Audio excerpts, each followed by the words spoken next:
Richard फायनमन या शास्त्रज्ञाची भौतिकशास्त्राची व्याख्यानं नेटवर उपलब्ध आहेत. त्यामुळे मी व्याख्याने समजून घेण्यासाठी प्रयत्न सुरू केला आहे. तुम्हालाही ऐकायची असल्यास आणि हा व्हिडिओ तुम्हाला आवडला असल्यास आमच्या चॅनलला सबस्क्राईब करा, इतरांपर्यंत पोहोचवा. ओळख. इंट्रोडक्शन. भौतिकशास्त्राचा हा 2 वर्षाचा कोर्स या दृष्टिकोनातून मांडला आहे की तुम्ही वाचक एक भौतिकशास्त्रज्ञ होणार आहात. नक्कीच हे प्रत्येकाच्या बाबतीत खरे असेलच असे नाही, पण प्रत्येक विषयातील प्रत्येक प्राध्यापक हेच गृहीत धरतो. जर तुम्ही भौतिकशास्त्रज्ञ बनणार असाल तर तुम्हाला खूप अभ्यास करायचा आहे. ज्ञानाच्या सर्वात जलद विकसित होणाऱ्या क्षेत्राची 200 वर्ष. खरं सांगायचं तर हे ज्ञान इतकं प्रचंड आहे की तुम्हाला वाटेल 4 वर्षात हे सगळं शिकता येणार नाही. आणि खरंच सांगतो, तुम्हाला ते जमणार नाही. तुम्हाला पदव्युत्तर शिक्षणामध्ये देखील जावे लागेल. नियमांचा सारांश आणि अज्ञानाची सीमा. आश्चर्याची गोष्ट म्हणजे एवढ्या मोठ्या कालावधीत प्रचंड काम होऊनही या निष्कर्षाच्या मोठ्या ढिगाऱ्याला बऱ्याच अंशी संक्षिप्त करणे शक्य आहे. म्हणजेच असे नियम शोधणे जे आपल्या संपूर्ण ज्ञानाचा सारांश मांडतात. तरीसुद्धा नियम समजायला इतके कठीण आहेत की विज्ञानाच्या एका भागाचा दुसऱ्या भागाशी काय संबंध आहे याचा नकाशा किंवा बाह्य रेषा दिल्याशिवाय इतक्या मोठ्या विषयाची सुरुवात करणे तुमच्यावर अन्याय केल्यासारखे होईल.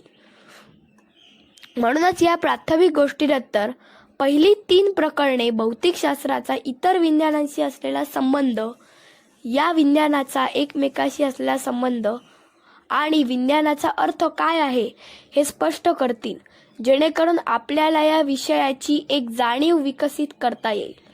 तुम्ही विचाराल की आपण भौतिकशास्त्रज्ञ शिकवताना युक्लिडियन भूमितीमध्ये जसे करतो, जिथे गृहीतके सांगून मग सर्व प्रकारचे निष्कर्ष काढले जातात, तसे थेट पहिल्या पानावर मूलभूत नियमांना देऊन ते सर्व संभाव्य परिस्थितीत कसे काम करतात हे का दाखवत नाही. म्हणजे 4 वर्षात भौतिकशास्त्र शिकून समाधान नाही, तुम्हाला ते 4 मिनिटात शिकायचे आहे. 2 कारणांमुळे आम्ही हे अशा प्रकारे करू शकत नाही. अज्ञानाची सीमा. पहिले, आपल्याला अजूनही सर्व मूलभूत नियम माहीत नाहीत. अज्ञानाची सीमा वाढतच आहे. प्रगत गणित. दुसरे, भौतिकशास्त्राच्या नियमांचे अचूक विधान काही खूप अपरिचित कल्पनांमध्ये गुंतलेले आहे, ज्याचे वर्णन करण्यासाठी प्रगत गणिताची आवश्यकता असते. त्यामुळे शब्दांचा अर्थ काय आहे हे शिकवण्यासाठी सुद्धा बरीच पूर्वतयारी करावी लागते. नाही, हे अशा प्रकारे करणे शक्य नाही. आपण ते फक्त टप्प्याटप्प्यानेच करू शकतो. अंदाजे सत्य आणि विज्ञानाचे तत्व.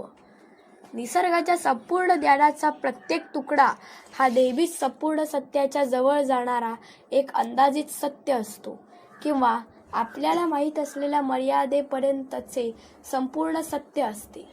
खरं तर आपल्याला जे काही माहिती आहे ते केवळ अंदाजित सत्य आहे, कारण आपल्याला माहीत आहे की आपल्याला अजूनही सर्व नियम पूर्णपणे माहीत नाहीत. त्यामुळे गोष्टी शिकायच्या त्या विसरायला लागतील, किंवा त्यापेक्षा जास्त शक्यता आहे की त्या दुरुस्त कराव्या लागतील. विज्ञानाचे तत्व, त्याची व्याख्याच म्हणाला ती खालीलप्रमाणे आहे. सर्व ज्ञानाची कसोटी प्रयोग आहे. प्रयोग हाच वैज्ञानिक सत्याचा एकमेव न्यायाधीश आहे. ज्ञानाचा स्रोत काय आहे? ज्या नियमाची आपल्याला कसोटी घ्यायची आहे ते कुठून येतात? प्रयोग स्वतः आपल्याला संकेत देतो. या अर्थाने तो हे नियम तयार करण्यास मदत करतो. पण या संकेतावरून मोठे सामान्यीकरण करण्यासाठी कल्पनाशक्तीची देखील गरज आहे. या सगळ्यामध्ये असलेल्या अद्भुत साध्या पण खूपच विचित्र नमुन्यांचा अंदाज लावण्यासाठी आणि मग आपण लावलेला अंदाज विचित्र नमुन्याचा अंदाज लावण्यासाठी आणि मग आपण लावलेला अंदाज बरोबर आहे की नाही हे पुन्हा प्रयोग करून तपासण्यासाठी ही कल्पना करण्याची प्रक्रिया इतकी कठीण आहे की भौतिकशास्त्रामध्ये कामाची विभागणी आहे. सैद्धांतिक भौतिकशास्त्रज्ञ जे कल्पना करतात, निष्कर्ष काढतात आणि नवीन नियमांचा अंदाज लावतात, पण प्रयोग करत नाहीत. प्रायोगिक भौतिकशास्त्रज्ञ जे प्रयोग करतात, कल्पना करतात, निष्कर्ष काढतात आणि अंदाज लावतात. सत्याकडे जाण्याचा मार्ग.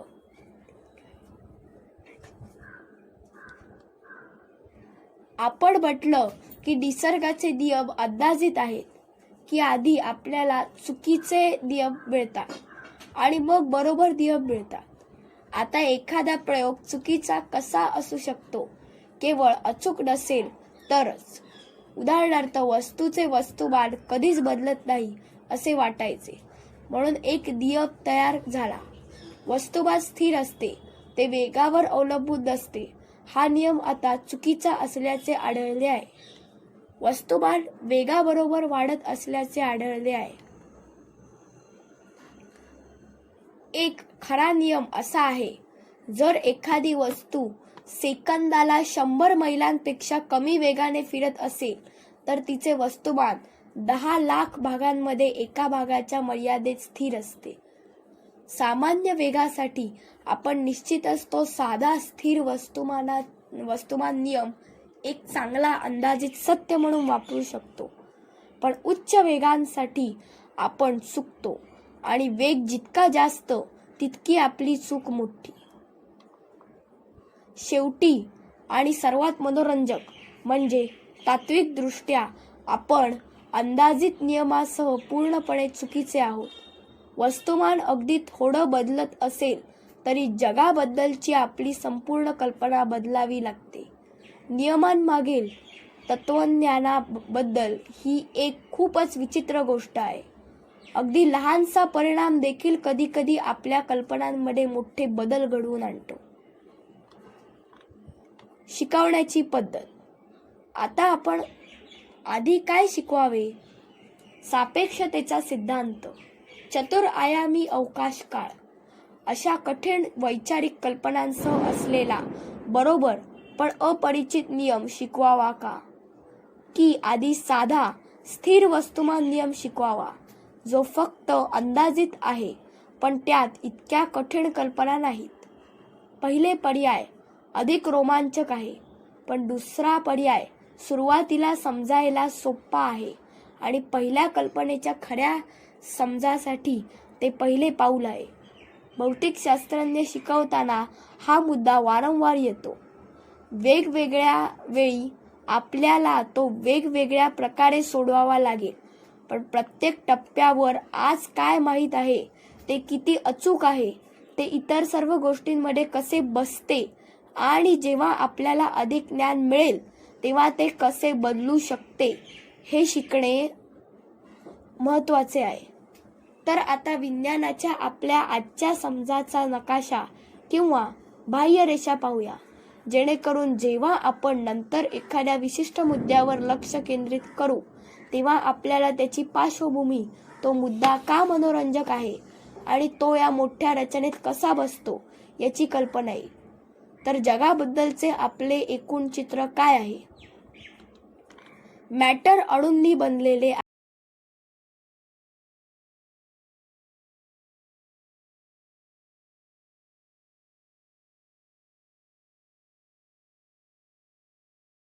आहे. अणूंची कल्पना.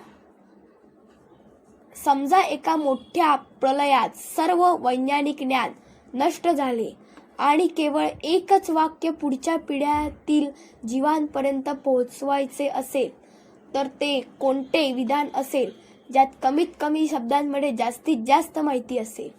माझ्या मते ते अणुगृहीतक अणूंची कल्पना किंवा तुम्हाला हवे असल्यास त्याला अणुसत्य म्हणा हेच असेल. सर्व गोष्टी अणूंनी बनलेल्या आहेत.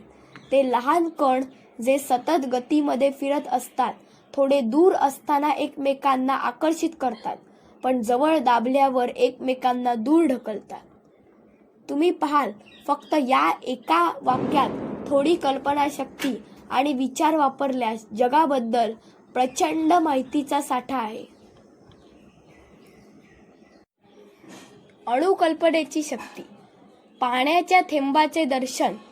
अणुकल्पनेची शक्ती स्पष्ट करण्यासाठी समजा आपण पाण्याचा एक थेंब घेतला जो बाजूने पाव इंच आहे. जर आपण त्याला खूप जवळून पाहिले तर आपल्याला फक्त पाणीच दिसेल, सपाट सलग पाणी. आपण उपलब्ध असलेल्या सर्वोत्तम प्रकाशीय सूक्ष्मदर्शकाखाली त्याला विस्तृत केले. जवळजवळ 2000 पट तरी तो पाण्याचा थेंब अंदाजे 40 फूट रुंद एका मोठ्या खोली एवढा होईल आणि तरीही आपल्याला तुलनेने सपाट पाणीच दिसेल. पण अधूनमधून लहान फुटबॉल आकाराच्या गोष्टी इकडून तिकडे पोहताना दिसतील. या खूपच मनोरंजक आहेत. यांना पॅरामिशिया म्हणतात. तुम्ही कदाचित या पॅरामिशिया आणि त्यांच्या हलताना दिसणाऱ्या केसांसारख्या अवयवांबद्दल इतके जिज्ञासू व्हाल की तुम्ही पुढे जाणार नाही. अर्थात हा जीवशास्त्राचा विषय आहे, पण सध्या आपण पुढे जाऊया आणि पाण्याचे जे द्रव्य आहे त्याला आणखीन जवळून पाहूया, पुन्हा 2000 पट विस्तृत करून. अणूंच्या जगाचा नकाशा. आता हा पाण्याचा थेंब सुमारे 15 मैलांपर्यंत पसरलेला दिसेल आणि जर आपण त्याला खूप जवळून पाहिले तर आपल्याला एक प्रकारची गर्दी दिसेल जी आता सपाट दिसत नाही. ती लांबून पाहिलेल्या फुटबॉल सामन्यातील गर्दीसारखी दिसेल. ही गर्दी कशाची आहे हे पाहण्यासाठी आपण त्याला आणखीन 250 पट विस्तृत करू आणि आपल्याला आकृती 1.1 मध्ये दर्शविल्याप्रमाणे काहीतरी दिसेल. पाण्याचे 1 अब्ज पट विस्तारित केलेले चित्र आहे, पण ते अनेक प्रकारे आदर्श केलेले आहे. स्वरूप. कण साध्या पद्धतीने तीक्ष्ण कणांसह काढले आहेत जे अचूक नाही. मांडणी. साधेपणासाठी त्यांची रचना 2 आयामी पद्धतीने रेखाटली आहे, परंतु अर्थातच ते 3 आयामांमध्ये फिरत असतात. रेणू रचना. इथे ऑक्सिजन काळ्या रंगाचे आणि हायड्रोजन पांढऱ्या रंगाचे 2 प्रकारचे अणू दर्शविले आहेत. प्रत्येक ऑक्सिजनला 2 हायड्रोजन जोडलेले आहेत आणि त्यांच्या 2 हायड्रोजनचा प्रत्येक लहान गट रेणू म्हणून ओळखला जातो. गतिशील चित्र. खरे कण सतत हलत आहेत, टक्कर मारत आहेत आणि एकमेकांभोवती फिरत आहेत. हे चित्र स्थिर नसून गतिशील आहे अशी तुम्हाला कल्पना करावी लागेल. आकर्षण आणि प्रतिकर्षण. चित्रणांमध्ये न दाखवता येणारी आणखील एक गोष्ट म्हणजे कण एकमेकांना चिकटलेले आहेत, ते एकमेकांना आकर्षित करतात. दुसरीकडे कण एकमेकांतून दाबले जात नाहीत. जर तुम्ही 2 कणांना खूप जवळ दाबण्याचा प्रयत्न केला तर ते दूर ढकलतात. अणू 1 किंवा 2 पट 10⁻⁸ सेंटीमीटर इतक्या त्रिज्येचे असतात. 10⁻⁸ सेंटीमीटरला अँगस्ट्रॉम म्हणतात. म्हणून आपण म्हणतो की त्यांची त्रिज्या 1 किंवा 2 आहे. त्यांचा आकार लक्षात ठेवण्यासाठी दुसरी पद्धत, जर एका सफरचंदाला विस्तृत करून पृथ्वीच्या आकाराचे केले तर सफरचंदातील अणू अंदाजे मूळ सफरचंदाच्या आकाराचे असतील. गती आणि उष्णता. आता या मोठ्या पाण्याच्या थेंबाची कल्पना करा जिथे हे सर्व हलणारे कण एकमेकांना चिकटून आणि एकमेकांसोबत जोडले जाऊन एकत्र आहेत. आकर्षणामुळे, रेणूंच्या एकमेकांबद्दलच्या आकर्षणामुळे पाणी त्याचे आकारमान टिकवून ठेवते, ते तुटून पडत नाही. यामुळेच पाणी एका ठिकाणाहून दुसऱ्या ठिकाणी वाहते, पण ते फक्त गायब होत नाही. उष्णता हे हलण्याची गती म्हणजे उष्णता. जेव्हा आपण तापमान वाढवतो तेव्हा ही गती वाढते. जर आपण पाण्याला गरम केले तर हलणे वाढते आणि अणूंमधील जागा वाढते. जर गरम करणे चालूच राहिले तर एक वेळ अशी येते जेव्हा रेणूंमधील आकर्षण त्यांना एकत्र ठेवण्यासाठी पुरेसे नसते आणि ते खरोखरच दूर उडून जातात आणि एकमेकांपासून वेगळे होतात. तापमान वाढवून आपण पाण्यापासून वाफ अशा प्रकारेच तयार करतो. वाढलेल्या गतीमुळे कण दूर उडून जातात. खूप छान. आता आपण अणूंच्या गतीचा पुढचा परिणाम वाफ आणि दाब पाहूया. वाफ आणि दाब. वाफेचे स्वरूप. आकृती 1.2 मध्ये आपल्याकडे वाफेचे चित्र आहे. हे चित्र एका गोष्टीमध्ये कमी पडते. सामान्य वातावरणीय दाबावर या आकृतीत दाखवल्याप्रमाणे 3 पाण्याचे रेणू नसतील. बहुतेक चौकोनी भागांमध्ये एकही रेणू नसेल. पण चित्र पूर्णपणे रिकामे न ठेवण्यासाठी इथे चुकून 2.5 किंवा 3 रेणू दाखवले आहेत. वाफेच्या बाबतीत पाण्यापेक्षा आपल्याला वैशिष्ट्यपूर्ण रेणू अधिक स्पष्टपणे दिसतात.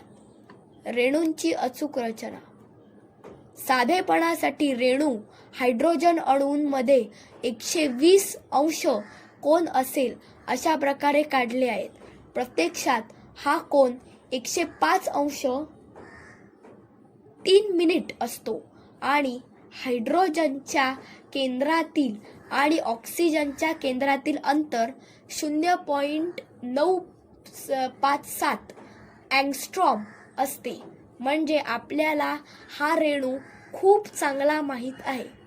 दाबाचा पहिला सिद्धांत. वाफेच्या बाष्पाचे किंवा इतर कोणत्याही वायूचे काही गुणधर्म पाहूया. रेणू एकमेकांपासून वेगळे असल्यामुळे ते भिंतींवर आदळतात. एका खोलीची कल्पना करा ज्यात अनेक टेनिसचे चेंडू सतत गतीमध्ये इकडे तिकडे उड्या मारत आहेत.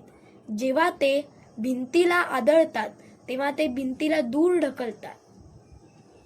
याचा अर्थ असा की वायू एक सतत थरथरणारी शक्ती निर्माण करतो जी आपल्या जाडसर जाणीवांना 1 अब्जपट विस्तृत न झाल्यास केवळ एक सरासरी ढकलणे म्हणून जाणवते.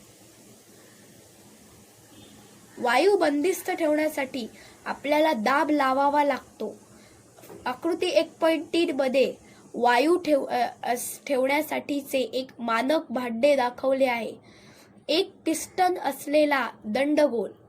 रेणूचे आकार काहीही असले तरी फरक पडत नाही, म्हणून आपण त्यांना साधे टेनिसचे चेंडू किंवा लहान ठिपके म्हणून दाखवू. या गोष्टी सर्व दिशांना सतत गतीमध्ये असतात.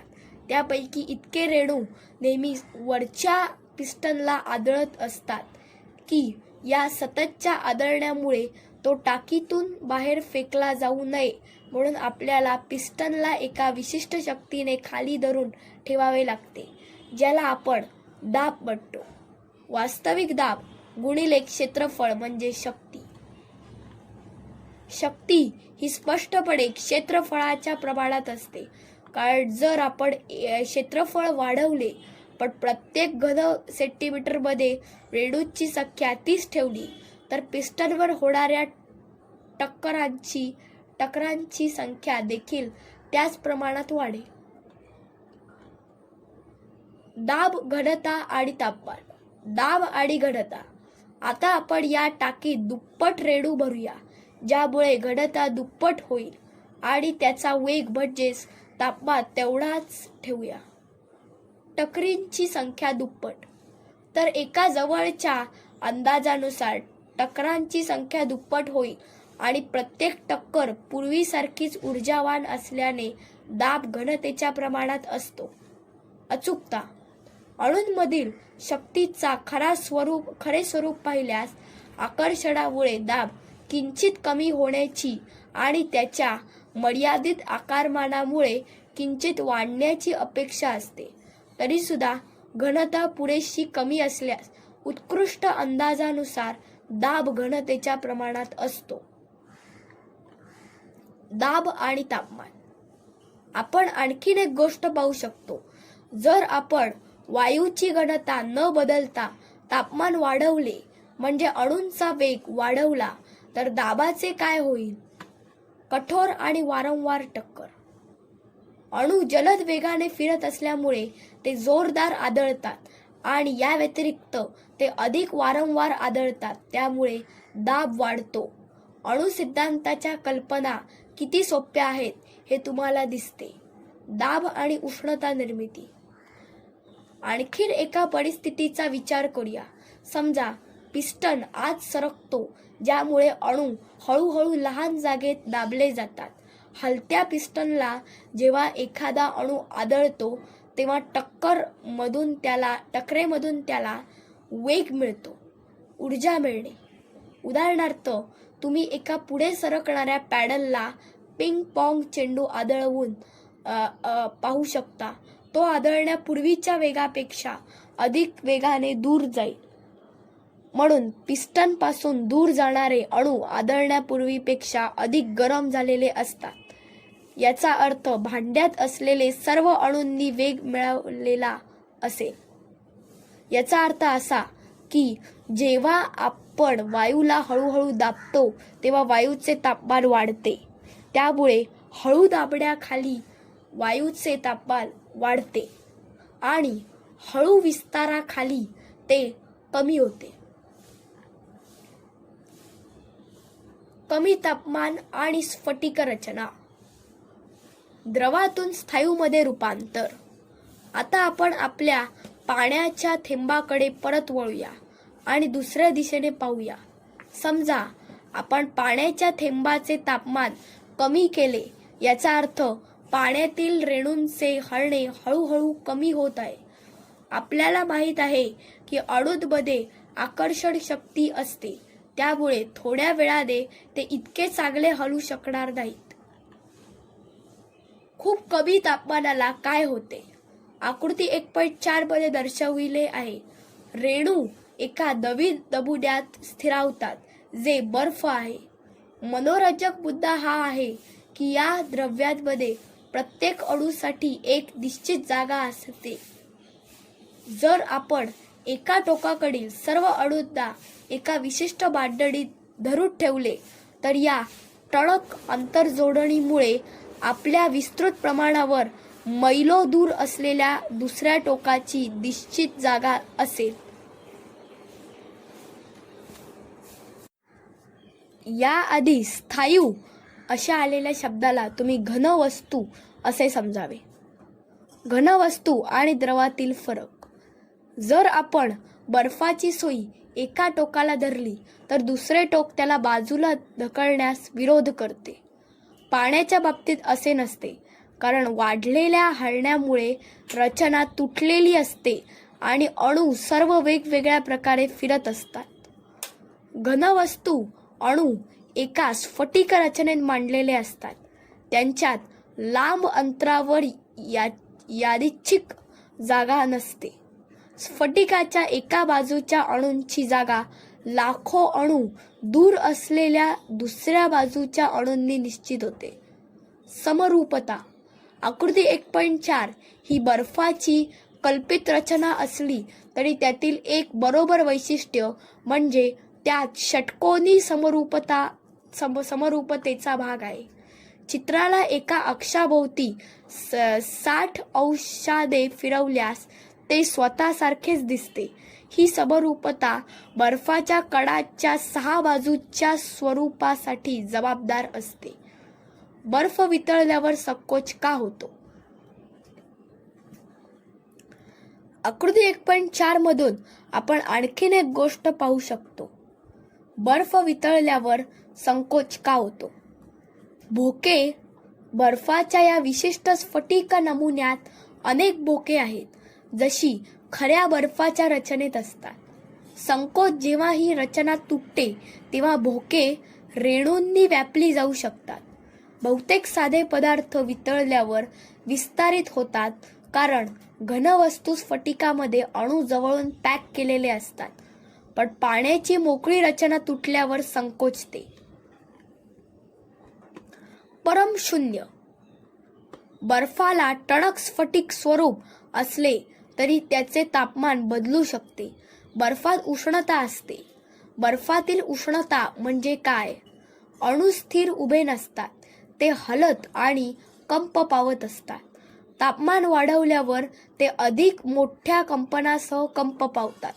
जोपर्यंत ते स्वतःला जागेतून हलवून बाहेर काढत नाहीत याला आपण वितळणे म्हणतो. तापमान कमी केल्यावर कंपन कमी होत जाते. जोपर्यंत परमशून्यावर अणूंमध्ये एक किमान कंपन गती शिल्लक राहत नाही, पण ती शून्य असते.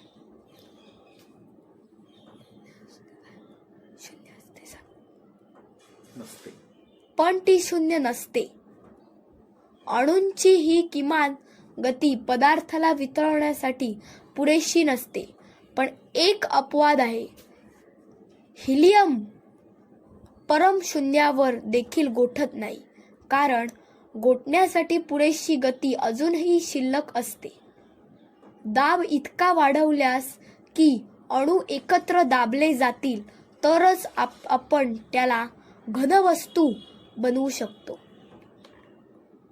अणुप्रक्रिया. पाण्याच्या पृष्ठभागावरील क्रिया. घनवस्तू, द्रव आणि वायूंचे अणुदृष्टिकोनातून केलेले वर्णन पुरे झाले. अणुगृहीतक प्रक्रियांचे देखील वर्णन करते, म्हणून आपण अणुदृष्टिकोनातून अनेक प्रक्रिया पाहूया. पहिली प्रक्रिया पाण्याच्या पृष्ठभागाशी संबंधित आहे. आता आपण पृष्ठभाग हवेत आहे अशी कल्पना करून चित्र अधिक गुंतागुंतीचे आणि अधिक वास्तववादी बनवूया. आकृती 1.5 मध्ये हवेतील पाण्याचा पृष्ठभाग दाखवला आहे. पृष्ठभागावर आपल्याला अनेक गोष्टी दिसतात. पाण्याचे बाष्प. इथे पाण्याचे रेणू वाफेच्या स्वरूपात आहेत. हे पाण्याचे बाष्प आहे, जे नेहमी द्रव पाण्याच्या वर असते. हवेचे रेणू. आपल्याला इतर रेणू देखील दिसतात. उदा 2 ऑक्सिजन अणू एकत्र चिकटून ऑक्सिजन रेणू आणि 2 नायट्रोजन अणू एकत्र चिकटून नायट्रोजन रेणू बनवतात. हवा जवळजवळ पूर्णपणे नायट्रोजन, ऑक्सिजन, काही पाण्याचे बाष्प आणि कमी प्रमाणात कार्बन डायऑक्साईड, आर्गॉन इत्यादींनी बनलेली असते. बाष्पीभवन आणि संतुलन. या चित्रात काय घडत आहे? पाण्यातील रेणू नेहमी हलत असतात. वेळोवेळी पृष्ठभागावरील एका रेणूवर नेहमीपेक्षा थोडा अधिक मारा होतो आणि तो दूर फेकला जातो. अशा प्रकारे रेणू मागे रेणू पाणी गायब होते. ते बाष्पीभवन होते. संगणन. पण जर आपण वरचे भांडे बंद केले तर काही वेळाने आपल्याला हवेच्या रेणूंमध्ये मोठ्या संख्येचे पाण्याचे रेणू दिसतील. वेळोवेळी या बाष्प रेणूंपैकी कोणीतरी खाली पाण्याच्या पृष्ठभागावर येते आणि परत चिकटते. आपल्याला जाडसर डोळ्यांना काहीही बदलताना दिसत नाही, पण विस्तृत करून पाहिले तर ते अधिक बदलत असते. रेणू पृष्ठभाग सोडत आहेत. रेणू परत येत आहेत. आपल्याला कोणताही बदल दिसत नाही, कारण जितके रेणू निघत आहेत तितकेच परत येत आहेत. यालाच इक्विलिब्रियम, संतुलन म्हणतात. वाऱ्याचा आणि फॅनचा परिणाम. जर आपण भांड्याचे झाकण काढले, दमट हवा फुंकून दूर केली आणि त्याऐवजी कोरडी हवा आणली तर रेणू बाहेर पडण्याची संख्या तीच राहते, कारण ती पाण्याच्या हलण्यावर अवलंबून असते. पण परत येणाऱ्या पाण्याच्या रेणूंची संख्या खूप कमी होते. त्यामुळे बाहेर जाणारे रेणू आत येणाऱ्यांपेक्षा जास्त असतात आणि पाण्याचे बाष्पीभवन होते. म्हणून जर तुम्हाला पाणी बाष्पीभवन करायचे असेल तर पंखे चालू करा. बाष्पीभवन आणि शीतकरण. बाहेर पडणारे रेणू कोणते असतात? आकर्षणातून तुटून बाहेर पडण्यासाठी रेणूला सामान्य ऊर्जेपेक्षा थोडी जास्त ऊर्जा लागते. थंड होणे. बाहेर पडणाऱ्या रेणूंकडे सरासरीपेक्षा जास्त ऊर्जा असल्यामुळे मागे उरलेल्या रेणूंकडे पूर्वीपेक्षा कमी सरासरी गती असते, म्हणून द्रव बाष्पीभवन झाल्यास हळूहळू थंड होते. उष्णता निर्मिती. या उलट जेव्हा बाष्परेणू हवेतून खाली पाण्याकडे येतो तेव्हा आकर्षणामुळे त्याची गती वाढते आणि उष्णता निर्माण होते. जेव्हा एकूण बाष्पीभवन नसते तेव्हा तापमान बदलत नाही. जर आपण पाण्यावर फुंकर मारली ज्यामुळे बाष्पीभवन होण्याची संख्या जास्त राहते तर पाणी थंड होते. म्हणूनच गरम कढी थंड करण्यासाठी त्यावर फुंका. वायूचे विद्रावात मिसळणे. वर्णन केलेल्या प्रक्रिया यापेक्षा अधिक गुंतागुंतीच्या आहेत. पाणी हवेत जाते इतकेच नाही तर वेळोवेळी ऑक्सिजन किंवा नायट्रोजन रेणूंपैकी कोणीतरी आत येते आणि पाण्याच्या रेणूंच्या समुदायात हरवून जाते आणि पाण्यात प्रवेश करते. अशा प्रकारे हवा पाण्यात विरघळते. जर आपण अचानक भांड्यातून हवा काढून टाकली तर हवेचे रेणू आत येण्यापेक्षा अधिक वेगाने बाहेर पडू लागतात आणि असे करताना बुडबुडे तयार करतात. पाणबुड्यांसाठी हे खूप हानिकारक असते. विरघळणे आणि स्फटिकीकरण. आता आपण दुसरी प्रक्रिया पाहूया. आकृती 1.6 मध्ये अणुदृष्टिकोनातून एक घनवस्तू पाण्यात विरघळत असल्याचे आपल्याला दिसते. जर आपण पाण्यात मिठाचा एक स्फटिक ठेवला तर काय होईल? मीठ हा एक घनवस्तू, एक स्फटिक म्हणजे मिठाच्या अणूची एक संघटित मांडणी आहे. सामान्य मीठ म्हणजे सोडियम क्लोराईडची त्रिमितीय रचना दर्शवते. आयन. काटेकोरपणे सांगायचे झाल्यास स्फटिक अणूंनी नाही तर त्याला आपण आयन वीजभारित कण म्हणतो त्याने बनलेला असतो. आयन म्हणजे असा अणू ज्याने काही इलेक्ट्रॉन गमावले आहेत किंवा अधिक इलेक्ट्रॉन घेतले आहेत. मीठ स्फटिकात आपल्याला क्लोरीन आयन ज्याच्याकडे एक अतिरिक्त इलेक्ट्रॉन आहे आणि सोडियम आयन ज्याच्याकडे एक इलेक्ट्रॉन कमी आहे मिळतात. आयन घनवस्तू मिठात विद्युत आकर्षणामुळे एकत्र चिकटलेले राहतात, पण जेव्हा आपण त्यांना पाण्यात ठेवतो तेव्हा नकारात्मक ऑक्सिजनचे आणि सकारात्मक हायड्रोजनचे आयनांसाठी असलेल्या आकर्षणामुळे काही आयन हलके होऊन सुटे होतात. आकृती 1.6 मध्ये आपल्याला एक क्लोरीन आयन सुटा होताना आणि इतर अणू आयनांच्या स्वरूपात पाण्यात तरंगताना दिसतात. उदाहरणार्थ पाण्याच्या रेणूची हायड्रोजन टोके क्लोरीन आयनाजवळ असण्याची जास्त शक्यता असते तर सोडियम आयनाजवळ आपल्याला ऑक्सिजन टोक मिळण्याची जास्त शक्यता असते, कारण सोडियम सकारात्मक आहे आणि पाण्याचे ऑक्सिजन टोक नकारात्मक आहे आणि ते विद्युतपणे आकर्षित होतात. या चित्रावरून आपण सांगू शकतो का की मीठ पाण्यात विरघळत आहे ही पाण्याबाहेर स्फटिकीकरण होत आहे? अर्थात आपण सांगू शकत नाही, कारण काही अणू स्फटिकातून बाहेर पडत असताना इतर अणू त्यात पुन्हा जोडले जात आहेत.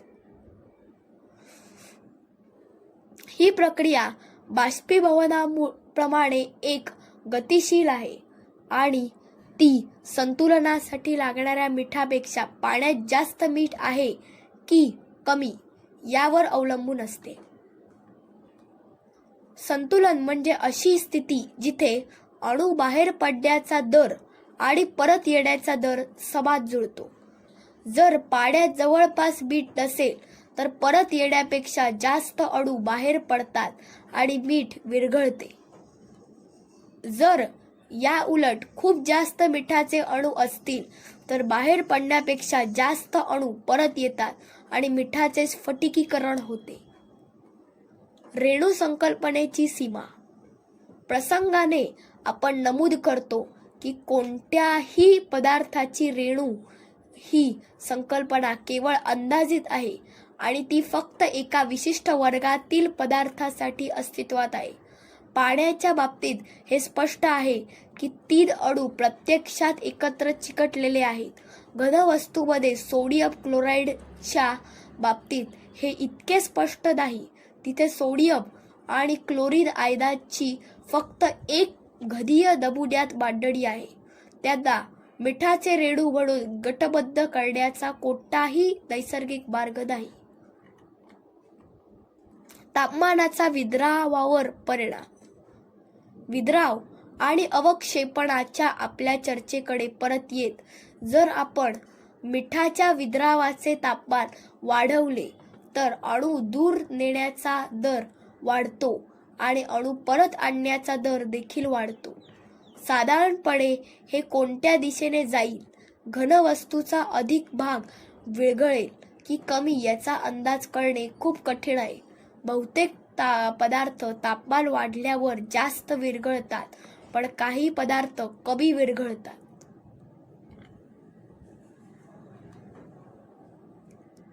रासायनिक अभिक्रिया. अणूंची पुनर्रचना. आतापर्यंत वर्णन केलेल्या सर्व प्रक्रियांमध्ये अणू आणि आयनांची त्यांचे भागीदार बदललेले नाहीत, पण निश्चितच अशा परिस्थितीत असतात जिथे अणू संयोजने बदलून नवीन रेणू तयार करतात. हे आकृती 1.8 मध्ये दर्शविले आहे. ज्या प्रक्रियेत अणू भागीदारांची पुनर्रचना होते त्याला आपण रासायनिक अभिक्रिया म्हणतो. यापूर्वी वर्णन केलेल्या इतर प्रक्रिया भौतिक प्रक्रिया म्हणून ओळखल्या जातात, पण या दोहोंमध्ये कोणताही तीव्र फरक नाही. निसर्गाला आपण काय म्हणतो याची पर्वा नाही, ती तिचे काम करत राहते. हे चित्र ऑक्सिजनमध्ये कार्बन जळत असल्याचे दर्शवते. ऑक्सिजनच्या बाबतीत 2 ऑक्सिजन अणू एकमेकांना खूप घट्ट चिकटवून राहतात. 3 किंवा 4 का नाही, हे अशा अणू प्रक्रियांचे एक खास वैशिष्ट्य आहे. अणू खूप विशेष असतात. त्यांना काही विशिष्ट भागीदार, काही विशिष्ट दिशा इत्यादी आवडतात. प्रत्येक अणूला काय हवे आहे याचे विश्लेषण करणे हे भौतिकशास्त्रज्ञाचे काम आहे. असो, 2 ऑक्सिजन अणू मिळून स्थिर आणि समाधानी एक रेणू बनवतात. आता रासायनिक अभिक्रियेची प्रक्रिया, त्यातून निर्माण होणारी ऊर्जा आणि रेणूंच्या मांडणीचे दुसरे उदाहरण पाहूया. ज्वलन आणि ऊर्जा मुक्ती. कार्बन अणू एका घनवस्तू स्फटिकात आहेत असे मानले आहे, जो ग्रॅफाइट किंवा हिरा असू शकतो. उत्पादन. आता उदाहरणार्थ एक ऑक्सिजन रेणू कार्बनकडे येऊ शकतो आणि प्रत्येक अणू एक कार्बन अणू घेऊन एका नवीन संयोजनात कार्बन ऑक्सिजनमध्ये बाहेर उडून जाऊ शकतो, जो कार्बन मोनॉक्साईड नावाच्या वायूचा रेणू आहे. याला CO हे रासायनिक नाव दिले आहे. हे खूप सोपे आहे. CO ही अक्षरे त्या रेणूचे व्यावहारिकपणे एक चित्रच आहे. ऊर्जा मुक्ती. कार्बन ऑक्सिजनला इतर कोणत्याही आकर्षणापेक्षा खूप जास्त आकर्षित करतो. त्यामुळे या प्रक्रियेत ऑक्सिजन अगदी कमी ऊर्जेसह येऊ शकतो. परंतु ऑक्सिजन आणि कार्बन प्रचंड ताकदीने आणि गतीने एकत्र येतात आणि त्याच्या जवळची प्रत्येक गोष्ट ती ऊर्जा उचलून घेते. अशा प्रकारे मोठ्या प्रमाणात गतिज ऊर्जा निर्माण होते. ज्वाला हेच जळणे आहे. ऑक्सिजन आणि कार्बनच्या संयोगातून आपल्याला उष्णता मिळत आहे. ही उष्णता साधारणपणे गरम वायूच्या रेणूंच्या हालचालीच्या स्वरूपात असते, पण काही विशिष्ट परिस्थितीमध्ये ती इतकी प्रचंड असू शकते की ती प्रकाश निर्माण करते. अशा प्रकारे ज्वाला मिळतात. कार्बन डायऑक्साईडची निर्मिती. या व्यतिरिक्त कार्बन मोनॉक्साईड पूर्णपणे समाधानी नसतो. तो आणखीन एक ऑक्सिजन जोडू शकतो, ज्यामुळे एक अधिक गुंतागुंतीची अभिक्रिया होऊ शकते. CO2 ऑक्सिजन कार्बनशी संयोग करत असतानाच त्याच वेळी कार्बन मोनॉक्साईड रेणूशी टक्कर होते. एक ऑक्सिजन अणू CO शी जोडून शेवटी एक रेणू तयार होऊ शकतो, जो एका कार्बन आणि 2 ऑक्सिजनचा बनलेला असतो, ज्याला CO2 म्हटले जाते आणि कार्बन डायऑक्साईड म्हणतात.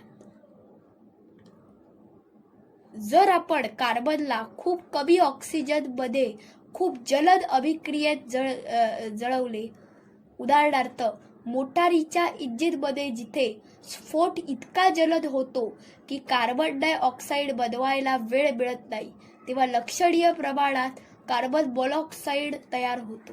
अशा अनेक पुनर्रचनांमध्ये अभिक्रियांवर अवलंबून मोठ्या प्रमाणात ऊर्जा मुक्त होते, ज्यामुळे स्फोट, ज्वाला इत्यादी तयार होतात.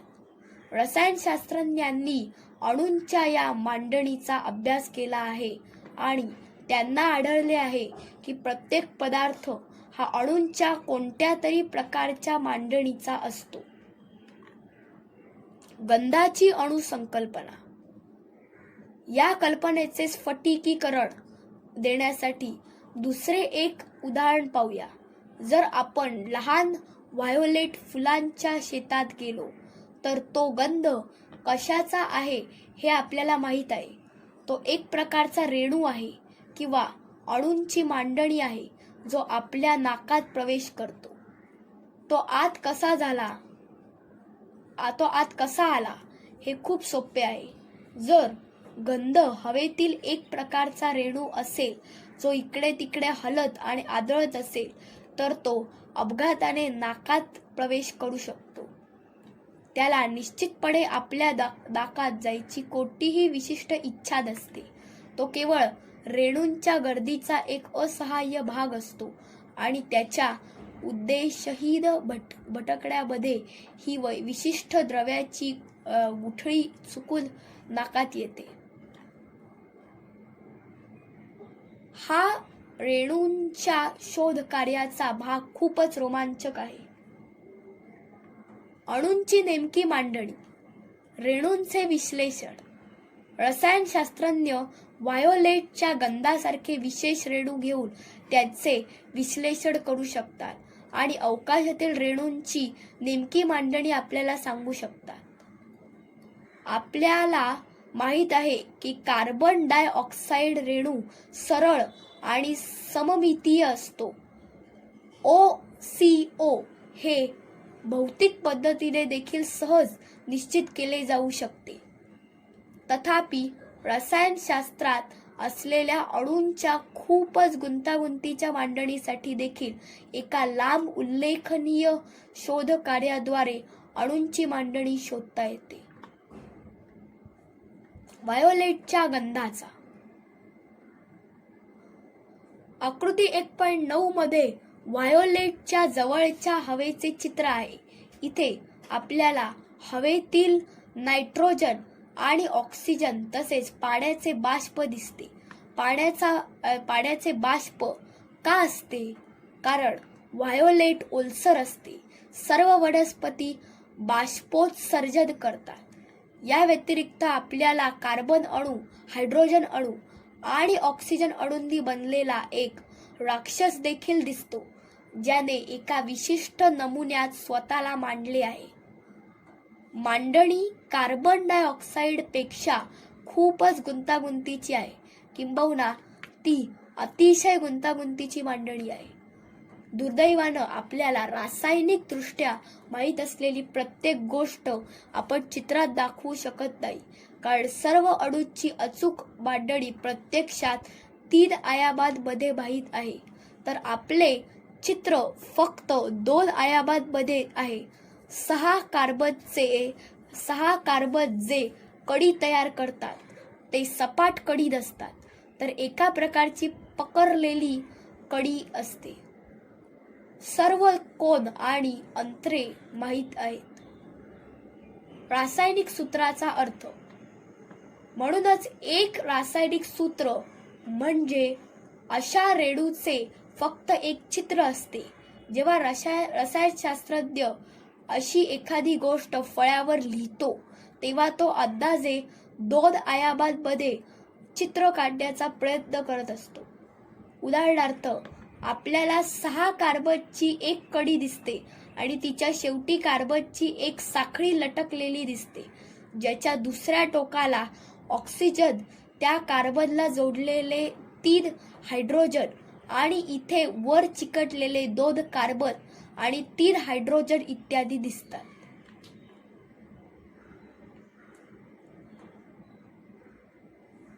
रेणूंचे रहस्य आणि रासायनिक नामकरण. सेंद्रिय रसायनशास्त्राचे गुप्तहेर कार्य. रसायनशास्त्रज्ञ मांडणी कशी शोधतो? तो बाटल्या भरून पदार्थ एकत्र मिसळतो आणि जर तो लाल झाला तर त्याला कळते की त्यात इथे 1 हायड्रोजन आणि 2 कार्बन जोडलेले आहेत. या उलट जर तो निळा झाला तर मांडणी तशी नाही. सेंद्रिय रसायनशास्त्र हे आजवर केलेल्या सर्वात उत्कृष्ट गुप्तहेर कार्यांपैकी एक आहे. अणूंच्या या अतिशय गुंतागुंतीच्या रचनांचा शोध घेण्यासाठी रसायनशास्त्रज्ञ 2 वेगवेगळे पदार्थ एकत्र मिसळल्यावर काय होते हे पाहतो. भौतिकशास्त्रज्ञांना रसायनशास्त्रज्ञांनी अणूंच्या मांडणीचे वर्णन केल्यावर त्यांच्यावर कधीच विश्वास ठेवता आला नाही, पण सुमारे 20 वर्षापासून काही रेणूंना भौतिक पद्धतीद्वारे पाहणे शक्य झाले आहे. यात रंगांकडे न पाहता ते कोठे आहेत हे मोजून प्रत्येक अणूची जागा निश्चित करणे शक्य झाले आहे. आणि गंमत म्हणजे रसायनशास्त्रज्ञ जवळजवळ नेहमीच बरोबर असतात. व्हायोलेटच्या गंधात प्रत्यक्षात 3 किंचित वेगळे रेणू आहेत, जे फक्त हायड्रोजन अणूच्या मांडणीत भिन्न आहेत. गुंतागुंतीचे नामकरण. रसायनशास्त्राची एक समस्या म्हणजे पदार्थाला नाव देणे, जेणेकरून तो काय आहे हे आपल्याला कळेल. या आकारासाठी एक नाव शोधा. नावामध्ये केवळ आकार नव्हे तर इथे ऑक्सिजन अणू आहे, तिथे हायड्रोजन आहे. प्रत्येक अणू काय आणि कुठे आहे हे नेमके सांगणे आवश्यक आहे. त्यामुळे रासायनिक नावे पूर्ण होण्यासाठी जटिल असणे आवश्यक आहे. ज्या अधिक संपूर्ण स्वरूपामध्ये या वस्तूचे रचना सांगणारे नाव आहे ते 4-2236 टेट्रामिथेल 5 सायक्लोहेक्झेनाइल 3 बुटेन 2-1 आहे आणि ते ही मांडणी आहे हे सांगते. रसायनशास्त्रज्ञांना असलेल्या अडचणी आणि अशा लांब नावांमधील कारणं आपण समजू शकतो. त्याचा हेतू अस्पष्ट असण्याचा नाही, तर शब्दांमध्ये रेणूंचे वर्णन करण्याचा त्यांचा प्रश्न अत्यंत कठीण आहे. अणूच्या अस्तित्वाचा थेट पुरावा. गृहीतक आणि अंदाज. अणू आहेत हे आपल्याला कसे माहीत आहे? पूर्वी नमूद केलेल्या एका युक्तीने आपण गृहीतक करतो की अणू आहेत. एकामागोमाग एक निष्कर्ष तसेच येतात जसा आपण अंदाज करतो. जर गोष्टी अणूंनी बनलेल्या असतील तर ते तसेच यायला हवेत. ब्राउनियन गती. अणू इतके लहान आहेत की ते प्रकाश सूक्ष्मदर्शकाखाली देखील दिसू शकत नाहीत, किंबहुना इलेक्ट्रॉन सूक्ष्मदर्शकाखाली देखील नाही. अणू नेहमी गतीमध्ये असतील तर पाण्यात आपण अणूपेक्षा खूप मोठा एक गोळा टाकला तर तो गोळा हलणार. जसे पुश बॉल गेम मध्ये एक मोठा चेंडू अनेक लोक इकडे तिकडे ढकलतात, त्याचप्रमाणे मोठा गोळा हलतो, कारण एका क्षणातून दुसऱ्या क्षणापर्यंत त्याच्या दोन्ही बाजूंना हलणाऱ्या टकरांमध्ये असमानता असते. म्हणूनच जर आपण पाण्यातील अगदी लहान कण एका उत्कृष्ट सूक्ष्मदर्शकातून पाहिले तर आपल्याला कणांचे सततचे हलणे दिसते, जे अणूंच्या माराचा परिणाम आहे. याला ब्राउनियन गती म्हणतात. स्फटिक आणि एक्स-रे विश्लेषण. अणूंसाठी आपल्याला आणखी पुरावा स्फटिकांच्या रचनेत दिसतो.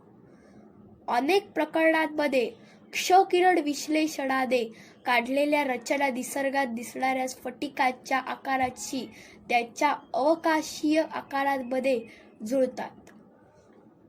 एका स्फटिकाच्या विविध पृष्ठांमधील कोन स्फटिक अणूच्या अनेक स्तरांनी बनलेला आहे. या गृहीतकावर काढलेल्या कोनांशी अगदी अचूक जुळतात. जीवशास्त्रातील अणू गृहीतक. प्रत्येक गोष्ट अणूंनी बनलेली आहे हेच मुख्य गृहीतक आहे. उदाहरणार्थ, जीवशास्त्रातील सर्वात महत्त्वाचे गृहीतक हे आहे की जे काही प्राणी करतात ते अणू करतात. दुसऱ्या शब्दात सांगायचे तर सजीव गोष्टी जे काही करतात ते सर्व भौतिकशास्त्राच्या नियमांनुसार कार्य करणाऱ्या अणूच्या दृष्टिकोनातून समजू शकत नाही असे काही नाही. हे सुरुवातीपासून माहीत नव्हते. या गृहीतकाची सूचना देण्यासाठी काही प्रयोग आणि सिद्धांत मांडण्याची गरज होती, पण आता ते स्वीकारले आहे आणि जीवशास्त्राच्या क्षेत्रात नवीन कल्पना निर्माण करण्यासाठी तो सर्वात उपयुक्त सिद्धांत आहे. जगाचे अंतिम चित्र. जर स्टीलचा तुकडा किंवा मिठाचा तुकडा जो केवळ शेजारी असलेल्या अणूंनी बनलेला आहे अशा मनोरंजक गुणधर्म दाखवू शकतो, जर पाणी जे पृथ्वीवर मैल दर मैल फक्त हे लहान गोळे आहेत, लाटा आणि फेस तयार करू शकते आणि सिमेंटवरून धावताना विचित्र नमुने बनवू शकते, जर हे सर्व पाण्याच्या प्रवाहाचे संपूर्ण जीवन केवळ अणूंचा ढिगारा असेल तर अजून कितीतरी अधिक शक्य आहे. जर अणूंना एका निश्चित नमुन्यात पुन्हा किंवा व्हायोलेटच्या गंधासारखे लहान जटिलतेचे गोळे तयार करण्याऐवजी आपण अशी मांडणी केली जी जागेनुसार नेहमी वेगळी असते, वेगवेगळ्या प्रकारचे अणू अनेक प्रकारे मांडलेले असतात, सतत बदलत असतात, पुनरावृत्ती होत नसतात, तर ही गोष्ट किती अधिक अद्भुतपणे वागू शकते. ती गोष्ट जी तुमच्या समोर इकडे तिकडे चालत आहे, तुमच्याशी बोलत आहे, ती याच अणूचा एक मोठा गोळा असू शकते.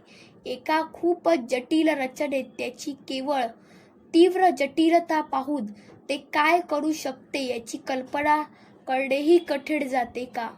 जेव्हा आपण म्हणतो की आपण अणूचा ढिगारा आहोत, तेव्हा याचा अर्थ आपण केवळ अणूंचा ढिगारा आहोत असा नाही, कारण एक असा अणूचा ढिगारा जो एका भागातून दुसऱ्या भागात पुनरावृत्ती होत नाही, त्याच्यात तुम्हाला आरशात दिसणाऱ्या सर्व शक्यता असू शकतात. अणूंच्या गतीचा सारांश. विज्ञान. आपण नवीन कल्पना कोठून येते याच्याशी संबंधित नाही, तिच्या वैधतेची एकमेव कसोटी प्रयोग आहे. अणू आकार आणि रचना गोष्टी सुमारे 10⁻⁸ सेंटीमीटर इतक्या व्यासाच्या असंख्य कणांनी बनलेल्या आहेत. गती. ते सतत गतीमध्ये असतात आणि जितके जलद तितके जास्त गरम. आकर्षण. ते गुंतागुंतीच्या नमुन्यांमध्ये एकमेकांना चिकटलेले राहतात. प्रतिकर्षण. ते एकमेकांना खूप जवळ दाबण्यास विरोध करतात. रिचर्ड फायनमन या शास्त्रज्ञाची भौतिकशास्त्राची व्याख्यानं नेटवर उपलब्ध आहेत. त्यामुळे मी व्याख्याने समजून घेण्यासाठी प्रयत्न सुरू केला आहे. तुम्हालाही ऐकायची असल्यास आणि हा व्हिडिओ तुम्हाला आवडला असल्यास आमच्या चॅनलला सबस्क्राईब करा इतरांपर्यंत पोहोचवा.